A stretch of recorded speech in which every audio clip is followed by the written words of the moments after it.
வணக்கம் ஃப்ரெண்ட்ஸ், ஆரம் electrical and plumbing. இன்றைக்கி வந்து ஒரு சைட்டில் பார்த்தீங்கன்னா டைல்ஸ்லாம் போடுறாங்க, காம்பவுண்ட்லாம் கட்டிகிட்ருக்காங்க. அதுக்கு தான் நம்ம காலிங் பெல்லுக்கும் ப்ளஸ் வந்து கேட் லைட்டுக்கும் ஒயரிங் பண்ண வந்திருக்கோம். நம்ம காலிங் பெல்லுக்கு பார்த்தீங்கன்னா 2 ஒயர் தேவை.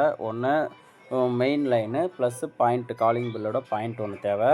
அதே கேட் லைட்டுக்கு பார்த்தீங்கன்னா 2 ஒயர் தேவை. அதுக்கு பார்த்தீங்கன்னா ஒரு நியூட்ரலு, ஒரு பாயிண்ட்டு, மொத்தம் 4 ஒயர் பண்ணி ஒயரிங் பண்ணியிருக்கோம். நம்ம ஒர்க் பாருங்கள். நம்ம ஒர்க் பிடிச்சதை நம்ம பேஜை ஃபாலோ பண்ணுங்கள், சப்போர்ட் பண்ணுங்கள். அதுக்கப்புறம் இன்னொரு வீட்டில் பார்த்தீங்கன்னாக்கா சுவிட்ச் போர்டை கழட்டின உடனே உள்ளே எல்லாமே வுட்டு தான். வுட்டு பார்த்திங்கன்னா ரொம்ப லோ குவாலிட்டியில் போட்டிங்கன்னா இந்த மாதிரி பிரச்சனை தான் வரும். கிட்டத்தட்ட இந்த வீடு கட்டியே ஒரு 4 வருஷம் தான் ஆகுது. 4 வருஷத்துக்குள்ளே வுட்டு வந்து பார்த்திங்கன்னா பார்ட்டாக எல்லாம் கலண்டுருச்சு. ஏன்டா இந்த போர்டை கழட்டணுன்ற மாதிரி ஆயிடுச்சு. கஸ்டமர் எங்களை பார்த்து மறைச்சாங்க. இது நாம் செஞ்ச வேலை இல்லை, வேறு ஒருத்தர் கான்ட்ராக்ட்டுக்கு ஒர்க் விட்டது. இன்னொரு இடத்துல பார்த்தீங்கன்னா ஃபோட்டோஸ் எல்லாம் இருந்துச்சு. இன்றைக்கி ஒர்க் வந்து ஓவர் தான்.